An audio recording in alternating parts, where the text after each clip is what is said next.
Welcome to Seasoned. I'm Marisol Castro. And I'm Chef Plum. Now, I don't know about you, but the kind of cooking I want to do right now is simple and fresh. Just give me a handful of ingredients that shine. And bonus, if I am not filling the sink with multiple dirty pots and pans. By the way, I'm a busy woman with 2 boys, so it'd be great if the dinner hour actually stuck to roughly an hour. My boys are going here and there and everywhere. And by the way, the dog, turns out, is not going to walk himself. Our guest this hour specializes in a kind of cooking home cooks really appreciate. And professional chef dads like me can get behind it too. She calls it everyday magic. We're talking 8 ingredients or less, 1 or 2 pot meals, and the recipes come together in fewer than 45 minutes. Slagle is a recipe developer and food writer. You've seen her work and recipes in the New York Times, Washington Post, and on Food 52. She was also a cookbook editor at 10 Speed Press. She's the author of the book, I Dream of Dinner So You Don't Have to. Low effort, high reward recipes. Slagle, welcome to Season. Thank you for dreaming of dinner. My absolute pleasure. Thank you so much for having me too. I've already started thinking about dinner. I think about it all day long. Right? I feel like we think about what we're going to make as we're brushing our teeth. Yep. So we're in good company. Before we dive into your book, we want to get to know a little bit about you. This is very interesting to me, and folks may not know this. You're the person who opened the cookbook mail for Food 52's Facebook Live, which I think is fantastic. Talk to us about that experience because it was genius. I think the people that truly watched that show were publicists to make sure that I got their books. So when I was at Food 52, there was that push of Facebook Live that was like, make as many videos as possible. Like, what's your video? And I just thought about like what I truly do every single week, which is I get tons and tons of packages of cookbooks. And it was kind of like a little bit of Blue's Clues, a little bit of like the unboxing phenomenon. And I would just open them and flip through them and say what I thought was interesting. And I did it for a while. I actually can't remember how long it was, but it had a long run. Did you always love cookbooks even before having that position? Cookbooks were always in my life. My mom's library was like cookbooks more than novels, I think. So if I like pulled a book down from the shelf, it was a cookbook and I would read them like books. And then I worked at 10 Speed Press. I was an intern there when I was at college. And then I was on staff after I graduated as an editor. Working at a cookbook publisher, you think about books in a very different way. I loved all of that nitty-gritty stuff that maybe is lost on the reader. And so then when I went to Food 52, it was like a way to geek out on cookbooks. That little Facebook Live was like my way of getting to like look at the spine and like, you know, all that funny stuff that I thought was cool. And maybe no one else did, but I like to blab about it. So there's a picture early on in your book of your Nonna's biscotti recipe. It's on a piece of like lined notebook paper and it's splattered and stained. And there's so many notes and scribbles that you probably couldn't even follow it anymore if you tried. But it does show how the evolution of a recipe and how recipes are never really final. Can you talk about this a little bit? Sure. I will say that I stole this piece of paper from her house and I didn't tell her. I'm so glad you answered that because I was reading it last night. I was like, I wonder if Nonna knew this was stolen. Yeah, she didn't know, and I didn't tell her it was going in the book. And then when she got a copy of the book and she was flipping through, she kind of like didn't pay attention to that page. The person with her was like, did you see that? Like, did you recognize that? She was like, oh yeah, it's just my post-it in the book. Like she thought that somehow her like paperwork had ended up in the book. Just like, you know, slotted in. That's funny. And then they're like, no, that's printed in the book. And she got such a trip out of that. I have in my junk drawer in my kitchen a little stack of papers, very, very similar from my grandmother and my father that are just paper clipped together. You think I'd figure out a better way to keep them, but you know, that's all you need. They've lasted this long. Exactly. I also I read it really carefully to make sure there was nothing, you know, like rated R or like embarrassing on the recipe. Because, you know, sometimes you like scribble someone's phone number or something on a random recipe. Sure. But the reason I wanted to include it is I think sometimes people think of recipes as instructions, which is true. They show you how to make something, but they think about it kind of like in an IKEA manual. So like, if you follow these things, you will get a cabinet. If you follow these steps, you will get a pasta. which is true, but there are so many variables when you're cooking. Even like frying an egg. If someone followed my fried egg recipe, there are so many things that go into that process. There's the temperature of the egg, the size of the egg, the age of the egg, the type of salt, the type of skillet, the type of oil, how big your burner. I mean, it's just like, it's endless. And so I wanted to acknowledge that if you make my recipe, it might not come out how I made it. And even if I made my own recipe, it might not come out how I made it. And I think that's important just for acknowledging, like, we're not trying to reach this one thing. We're not trying to make something how someone else made it once. We're trying to make it how it works in your own kitchen. And that felt important just in terms of like embracing personal flair and embracing what happens in your own kitchen. But also a lot of times I think when you have food photography, people are like, well, my dish doesn't look like that dish. And that's true for many reasons, but that's still okay. Like what's in the dish is just how it looked one time it was made. You know, how it looks in the book is not the perfect way necessarily. So I think just embracing what's happening in your own kitchen is really worthwhile. Recipes are great guidelines. They don't have to be the Bible. Exactly. I also love that you just said, you know, what you make isn't necessarily going to look like the picture, because I often look at recipe comments because I find they're hysterical. I love when other home cooks go after each other like, you can't possibly bring an umami flavor with that. What are you, ridiculous? Or when people say, this came out perfect. It looked exactly like the picture. I'm just like, mine looked nothing like the picture and it was delicious and my family polished it. Right. It's like the goal shouldn't be that it looked like this picture in this book. The goal should be that you ate it and you enjoyed it and everyone was happy and you moved on with your life, you know? Okay, we're done. Thanks. Yeah, That was fantastic. So fun. One of the many wonders of this cookbook is that I feel like you were speaking to me. It was no nonsense, but it was also incredibly entertaining. I love the wit in your writing, which we could talk for hours about that. But I wonder why you focus on dinner instead of I dream of breakfast, so you don't have to. What is so special about dinner? I definitely grew up in one of those households that was like, no matter what, you will eat dinner. Even if you're not hungry, even if you're tired, whatever. Like we will come together and we will eat dinner together. So in my mind, I do find it like as a period on a day. The day has ended, your work is over, and you just get to like sit down, maybe by yourself, but you get to sit down and have food in front of you. So I think there's sort of like a necessity level of dinner, more so than breakfast and lunch sometimes. And I think there's a lot of stress around dinner because oftentimes you're feeding a family and you're tired at the end of the day. You just had a lot of stuff going on. And so you have that compounding this moment. I mean, dinner for me is like we said earlier, to start to show up. I start thinking about it when I get out of bed. I'm like, a steak would be delicious, and maybe for dessert, we'll have some more steak. That's a good idea. Let's do that. So one part of your journey that was, I mean, I'm almost kind of jealous about, because it's something I always wanted to do. And I just would have I don't know, I love the idea of just traveling around in a van. And you did that. You had van life for 6 months of your life, traveling the country, cooking out of this little micro kitchen in the van. First of all, tell me what was in the micro kitchen and where did you go and how was it?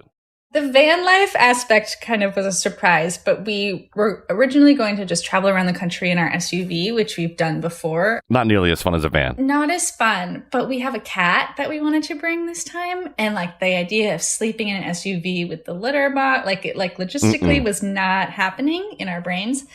So we got a van and outfitted it. There's a little spot for the litter box. And then in the back of the van, you open the trunk, and my boyfriend built these cabinets that pull out.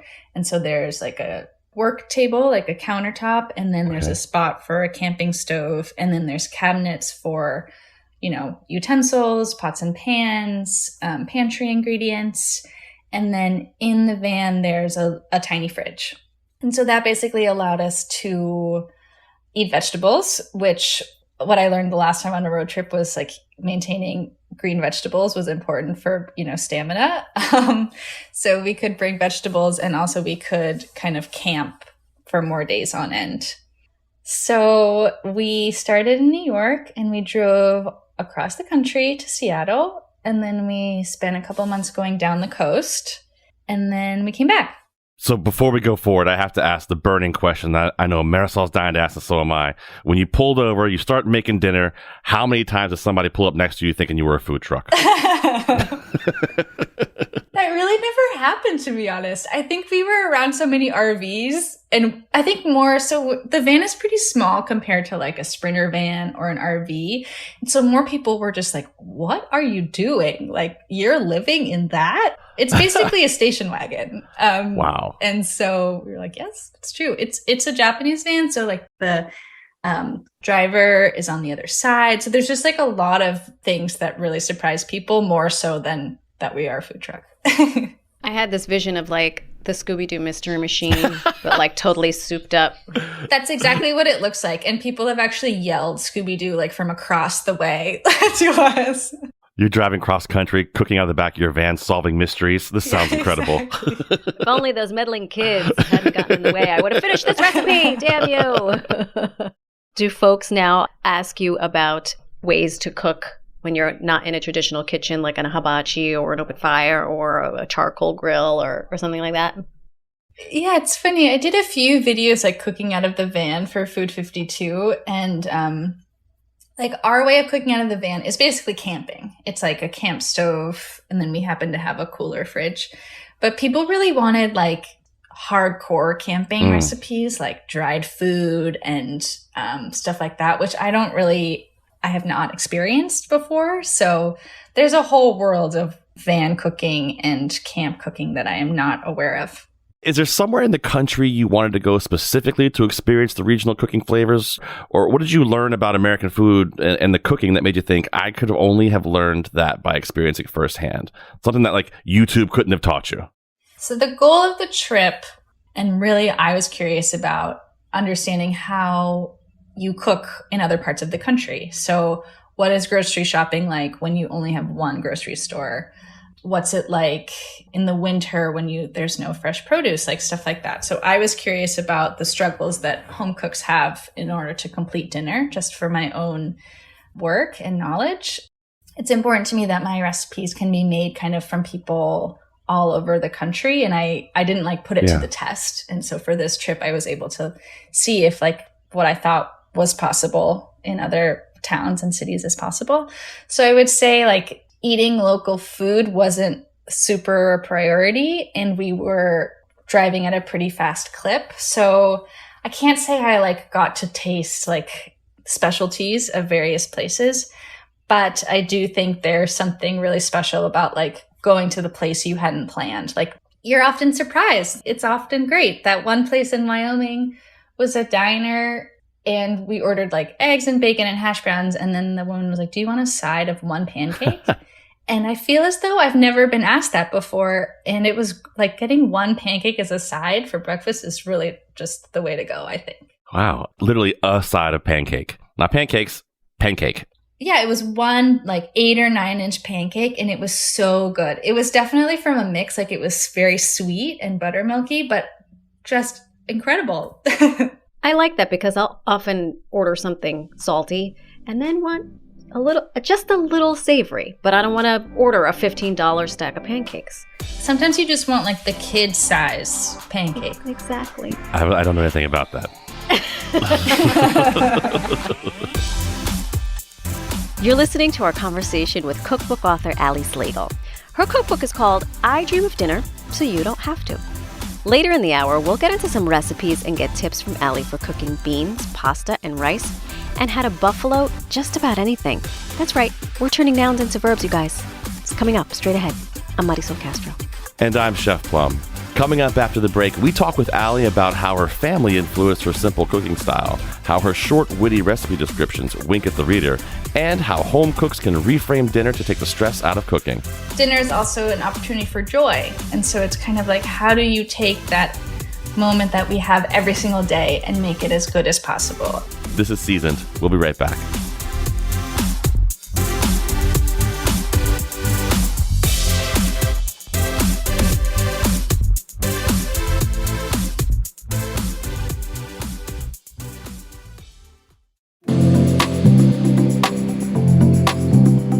Welcome back to Seasoned. I'm Marisol Castro. And I'm Chef Plum. Our guest for the hour is food writer and now cookbook author, Allie Slagle. Allie is a frequent contributor to the New York Times and the Washington Post. She was previously on the creative team at Food 52. We're talking with Allie about her cookbook, I Dream of Dinner So You Don't Have To. Low effort, high reward recipes. It's the kind of cooking we're into right now.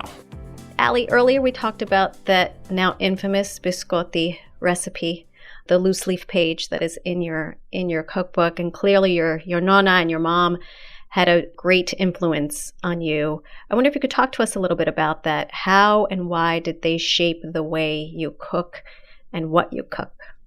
Yeah, it's I've been asked this a lot, and it's a very hard question for me to answer. I don't know if any of you feel like this, but hopefully someone when you were growing up cooked for you. And for me, it felt very mundane. Like it was just every day someone was cooking food. But I think it is the everydayness of their cooking that I wanted to kind of capture in this book. That, as someone who's developed recipes for their job, you're often like developing recipes, like you're creating this idea, but really it's about kind of the spontaneity and the immediacy of cooking for people every day that I wanted to capture here. So they're very straightforward people and cooks. They won't waste time with like garnishes or oftentimes a side dish. Like it's like we're making food and we're putting it on a plate and we're eating it, But at the same time, their food was extremely delicious, like so simple and so delicious and uncomplicated. They are those annoying people that people are like, how did you make this? And it's like, well, it was salt and pepper and olive oil, right. But I think there is something to that. If you didn't grow up in a food family, there is something to that sort of cooking that's worth sharing and worth writing about. So that's kind of what I wanted to capture in this book. Well, kind of touching on that, I want to give listeners a sense for how I Dream of Dinner is set up. So the book structure is super traditional. I mean, there's chapters for different ingredients, eggs and beans and pasta, protein. The lists for the ingredients are not traditional at all. You call for specific amounts and measurements in the instructions, but not in the actual ingredient list like other recipes would do. Why is that? When I first started cooking out of cookbooks when I was a kid, I often would bake because I just like wanted sweet things. So it wasn't like cooking for life. But no one taught me like how to work through a recipe, like how to read it. So I didn't understand that in the ingredients list, you have chopping instructions or prep instructions and even the measurements. I didn't understand that you're quote unquote supposed to do that first, like measure the thing, put it in a bowl, measure a thing, chop it. So when I would cook as a kid, it would say like, add the peas, and then you'd go to the ingredient list and you'd see quarter cup of peas, and then I would measure it, right? So that's just naturally how I cooked and also how my mom cooked. And then you don't have all these little mise bowls that you have to wash at the end. So I wanted the structure of the recipe to kind of capture that process, which I find to be a little bit more fluid. So the idea is that the ingredients list more becomes a shopping list. So you can kind of scan the list and see like, do I have this thing? Do I not have this thing? What do I need to go get? The other thing is like, authors always say you really should read the recipe through first. So by nudging the measurements into the recipe, it is sort of a forced hand that it really is good to read the recipe first. So the goal is then you kind of skim the recipe. The ingredient measures are in bowls. You can skim it and see what measurements are. Or if you don't read it through first, it's fine. You will measure something in the process of the recipe and you might not have enough. But I think I don't know, I'm sure you've cooked something where you're like, oh my gosh, I don't have the right measurement. And I think in that moment is when you actually start cooking for yourself and understanding flavors and substitutes. And that's when you can develop your own sense and confidence in the kitchen. As a chef for 30 years, my rule of thumb is to always read down at least to step 2. That's at least step 2. Well, I was looking through as I was waiting for my tomato jam poached cod. Take that, Chef Plum. To finish last night. I was looking through your cookbook and I said out loud, oh, look at you, Allie, forcing me to read the recipe. And my boyfriend said, what are you talking about? And he looked at it. He goes, this is how they should be. I like this. This is how they should all be. So you at least have two people who co-sign to that motive. It definitely was a risk. Some people are very revolted by it, but I think you just have to try it. Just open your mind. Yeah.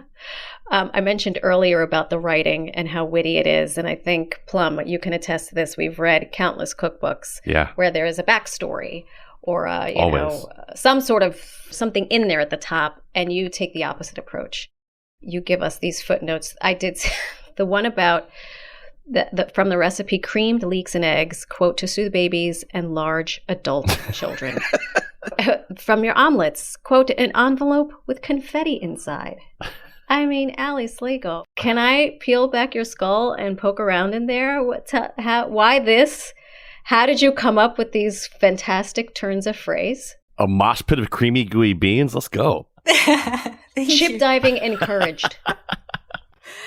It's just word soup, like swirling around up there. You know, it's like, I'm sure like some grammar people are like, this book is, again, revolting. But my feeling... No, I'm a former English teacher and self-promoted grammarian, and I promote this 1,000%. Thank you. It was copy edited and proofread, so it's not that. Yeah. Okay. So I think headnotes really do have a purpose in many books. But I also think there are so many weeknight cooking books out there, quick and easy books out there. And I wanted to make sure that this book stood apart and also really did its job. So I was sort of like obsessively focused on the goal of straight up making dinner. And when I thought about what parts of a recipe, like what parts of the structure of a recipe were essential, I kind of decided that a headnote wasn't super essential. Like you could skip reading a headnote and make the recipe and you would make dinner. And sure, you would understand maybe more about it if you had read the headnote, but you made a great dish regardless. So for me, I swapped headnotes for kind of like these, some people are calling them taglines, like just short ideas about the recipe. And really it's just to kind of like entice you to make the recipe, which I think a lot of times, even experienced cooks, like they really just need inspiration and like a spark. And so my idea was that tagline would kind of just like excite you enough to start cooking. Also, I think to your point about dinner, you worked a full day, you're trying to keep the humans in your life alive.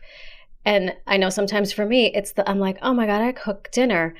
And I'm sure if I read something like a mosh pit of creamy, gooey beans, I will laugh. And in turn, laugh at myself, and in turn feel like, okay, it's only dinner. These are people I love. Let's just do the thing and laugh while we're doing it. So thank you from the bottom of my cold black heart. I should also say that the book, really, I was talking to another cookbook author this morning, and I was like, what have you been cooking? She was like, nothing. Like we all have those moments. But dinner is also an opportunity for joy. And so it's kind of like, how do you take that moment that we have every single day and make it as good as possible? And maybe sometimes as good as possible is some cereal, and maybe it's something else. Well, let's talk about some recipes. You start the book with more than a dozen recipes with eggs. And these aren't like fried eggs or egg sandwiches or like breakfast for dinner type recipes. There's some really savory, satisfying dinners here. I'm thinking specifically of that coconut curry with swirled eggs. And as a professional chef, I love that. It sounds amazing. Coconut curry with swirled eggs. But what the hell is a swirled egg? So I was a geography major in college, which has very few real life applications, except for the fact that I am really interested in like certain either ingredient combinations or techniques that exist around the world. And so a beaten egg is oftentimes poured into a hot soup and makes sort of like this ribbon of egg. So you'll see that in hot and sour soup, in a Spanish garlic soup, in stracciatella. And so the idea basically is like a really simple, soft protein that you can add to a soup right at the end. And I actually did this a ton in the van. I grew up eating a lot of Lipton chicken noodle soup. No chicken extra noodles. And so I had a box of those in the van, and I would warm that up with whatever sort of like green vegetable we had. And then I would beat an egg and just pour it in at the end. And so I had protein and vegetables, and it was like 5 minutes. I feel like this just became a confessional. Oh, yeah. The envelope, the red box and the Right. envelope. Exactly. You know, doing the egg thing, we used to call ribboning. We whip it and then ribbon it in as we stir the soup, like an egg drop soup even, or something like that. Exactly. And it's cool because you can, I mean, this is like really granular, but the speed at which you stir the soup affects the ribbons. So if you don't stir it, you actually kind of get sort of like this pancake, like a poached scrambled egg, which is also really delicious. What about a soft-boiled egg? And first of all, are you the 6, 7, 8, or 9 minute when it comes to your egg?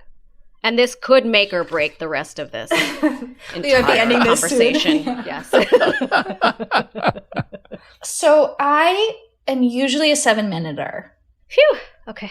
Is that okay? We're all good now. Okay. Continue.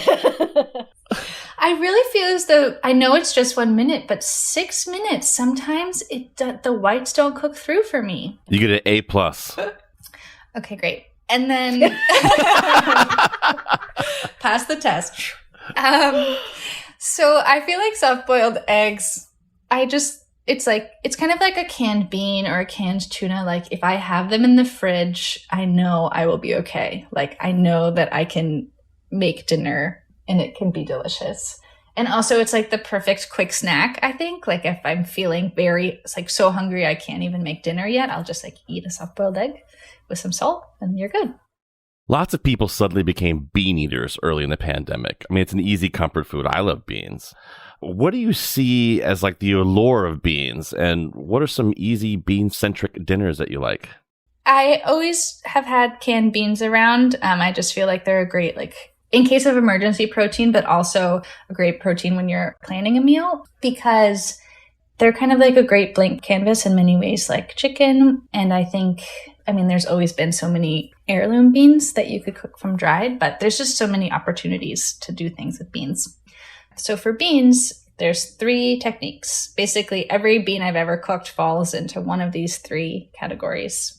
Adding crunch, which is basically like, don't worry about the texture of the bean itself and add other ingredients that contrast the like dense softness of a bean. Crisp the beans, which is like making their outsides crispy, using the starch on the outside of the bean to make them crispy, whether roasting or in a pan with lots of oil, and then stewing them. So just like letting them be soft things in soup.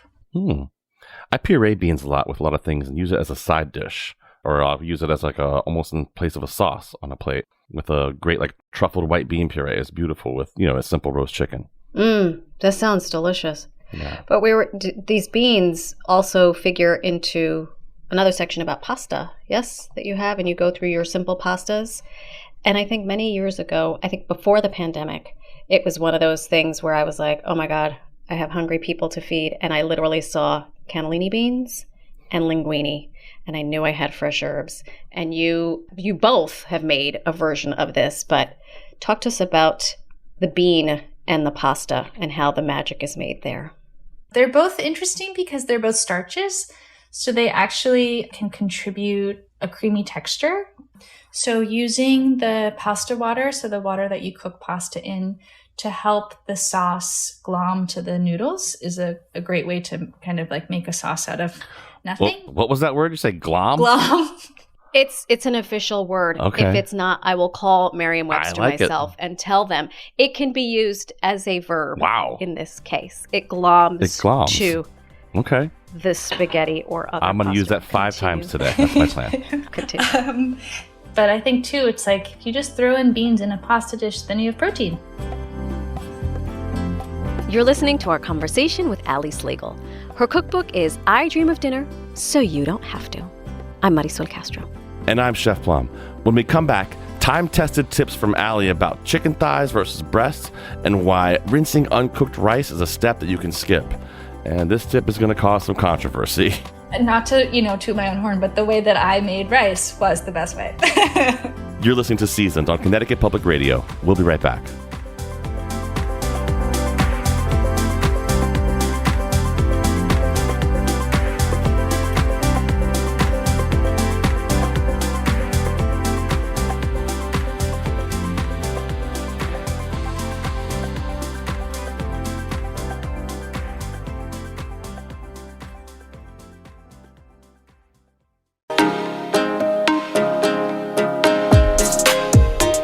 Welcome back to Seasoned. I'm Marisol Castro.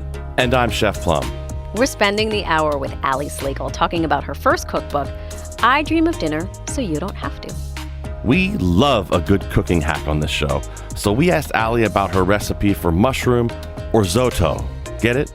It's a weeknight hack for a risotto-like dish using orzo pasta. You know, if you think about the shape of orzo, it looks just like rice. So why couldn't you swap orzo for rice and cook it in a similar way? So the common way to cook pasta would be to boil some water, put the pasta in, drain it, and then combine it with a sauce. But in risotto, you're stirring the starch, the rice, with the saucy ingredients. And as you're stirring, you're kind of like whacking the starch out of the pasta or the rice and making whatever is in the pot starchy and therefore creamy. So in this recipe, you're making a mushroom stock with dried mushrooms, which are simmering while you're browning some fresh mushrooms. And then you add orzo and some aromatics, and you kind of ladle in this dried mushroom stock as you go. One thing about dried mushrooms, for me, that has always felt like a roadblock is you have to let them sit for a while to infuse the water, and then you have to strain them to get the grit out of the stock.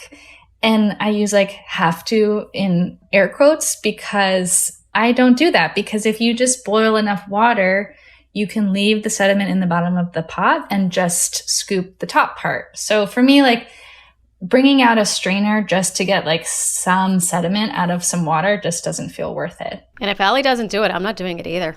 Dried mushrooms are a great way to add a lot of flavor to something, too. I love that recipe. It really is. It's a great way to add flavor because there's so much stuff packed into those. Okay, so this next question is going to really split me and my mother apart. Oh, boy. Because I grew up with rice. Like, if we didn't have rice next to our protein, it meant we were rich. And I will remind you, we were not rich. But my mother to this day says you have to rinse the rice. You have to rinse the rice. Miriam, I don't have time for rinsing rice. You dedicate a chunk in your cookbook to grains and the rinsing of them. Can you please set the record straight? I really hear the family feud because I worried that I would start a feud by saying in the book that you don't need to rinse your rice. Well, hello. So I took the matter I probably spent like 2 months deciding whether or not to say it. Like I really felt very strongly that I had to be careful about this topic.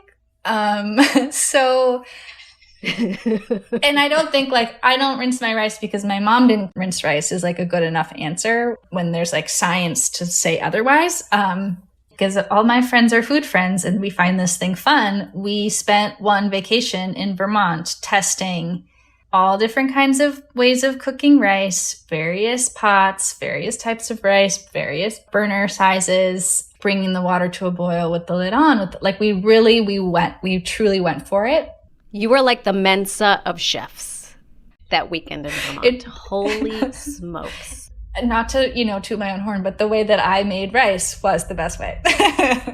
Toot toot. Yes. And then I went on the rabbit hole of like, well, why? And I suggest some hypotheses in the book as to like the matter of stirring and like a dry grain holds onto its starch more than a wet grain and stuff like this. But I will say if your mom or whoever wants to still rinse their rice, they should totally do it. But if you are nervous about making rice and you don't have a method, this is my method. Perfect. So, Ali, we recently had a great conversation with Patty Heenich, and she introduced me to using the word taco as a verb. Like, we can taco things. And I was like, I've been tacoing everything now ever since she'd had this. And you use words like butter and olive oil as verbs, too, which I think is really fun. And also the word buffalo is a verb to you. You buffalo an entire salad in the vegetable chapter. Can you walk us through this and give us some other non-chicken ideas for buffaloing? Sure. I do really like nouns as verbs. I just think it's fun and very not serious, and also made the copy editor and proofreader, a little nervous at times. The thing about buffalo is it's basically hot sauce, a fat, an acid, usually lemon, and some garlic. So that basically is like, could be a dressing, could be a sauce for many different things. So I like to do like a hot sauce buttered shrimp is really delicious. Buffalo is often made with Frank's, but if you don't have Frank's, you can use other hot sauces. Even like if you just roast some root vegetables, like, a sweet potato is really nicely contrasted with the heat of the hot sauce. Great idea. Yes, it's a salad dressing in the book, or you could saute like some kale and put it in a grilled cheese with some hot sauce on it. Kale with hot sauce. Okay. Why not? Wait, no, but she said a grilled cheese with kale in it that has the hot sauce. Yeah, I mean, so think of like a kimchi grilled cheese, right? Like a spicy, crunchy, cheesy thing. So you could take raw kale, dress it in olive oil, hot sauce, lemon, garlic, and then put it in your grilled cheese, which I guess would be a melt now. Kind of sounds great. I appreciate buffaloing everything now. So now you have two nouns that have become verbs for you. Can't wait. Plum. Can't wait. Tacoing and buffaloing. This is another debate, which I'm glad you've settled for me. Allie, can we be best friends? Because I feel like all these culinary debates I have are now, I'm going to just say I do it because Allie said it was fine. I've been doing it my whole life, but chicken thighs. I'm sorry. Chicken breasts, they have no redeeming quality. Boring. Even if it's in a chicken cutlet. I mean, even that, But I get it. Some people are like, oh, the chicken thigh is hard to make on a weeknight, to which I say, you're crazy and you're cooking it wrong. Talk to us about why the thigh over the breast, and please tell us what schmaltzing is. There are no chicken breasts in this book at all because You're here. I understand that they're faster, but I also think they're really hard to mess up. And by mess up, I mean that they get too dry and they don't have a lot of flavor. So I think chicken thighs kind of like solve all of those problems. I also think like when I was first learning how to cook in college, I was always worried about like endangering myself with raw chicken. There was this pressure to like cook chicken breasts perfectly so that they don't dry out. But with thighs, like you can just keep going just to make sure they're truly cooked through and they'll still come out flavorful and juicy. So I think they're really worthwhile. So my like go-to chicken cut would be a boneless, skinless chicken thigh. If I want to do sort of a longer endeavor, I will go for a bone-in, skin-on chicken thigh. The benefit of that is the bone adds some moisture, but also you have this chicken skin on the outside. And as that skin cooks, whether in a skillet or on the grill or in the oven, it liquefies and renders into the bottom of the pan. And that's chicken fat. It's also called schmaltz. And you can cook many things in that. It's basically like a really savory, delicious, chickeny olive oil. So any way you use a warm olive oil, you can use that chicken fat. Schmaltz is delicious. I love it.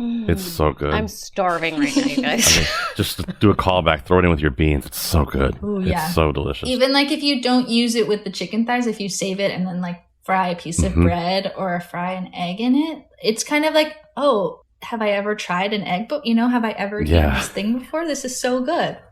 All right, so we got to talk about steak for 1 second. I got to jump in there. Marinating steak is a step that you think we can skip as well. I tend to agree 90% with you. Ooh. Why do you say it usually isn't worth it, and what should we do instead? When I started grilling, I would follow a recipe and marinate a piece of kind of like a pricey piece of meat in a lot of ingredients, like a lot of really delicious big flavor ingredients like Worcestershire, brown sugar, whatever. And then I would sit and let it wait for overnight. Like that's a lot of time and advanced planning that's going on. And then you would discard the marinade because it had raw meat stuff in it. It just didn't make sense to me to like discard all of these flavorful ingredients. And then when I went to grill the meat, all the sugars from that marinade has a tendency to burn on the grill. Preach. And also when you're marinating in a wet thing prevents browning. So you're not getting that like crisp char that you want. So you're kind of just like, you're either getting a soggy piece of meat or a burnt piece of meat. This is hard and it doesn't seem worth it. And maybe it's just like my grilling skills that I have not honed properly. But I was kind of like, why don't I grill the thing without any of that on it with just salt and olive oil? And then if you want that Worcestershire brown sugar, if you want that marinade flavor on your meat, you can put that on the meat kind of as a sauce afterwards.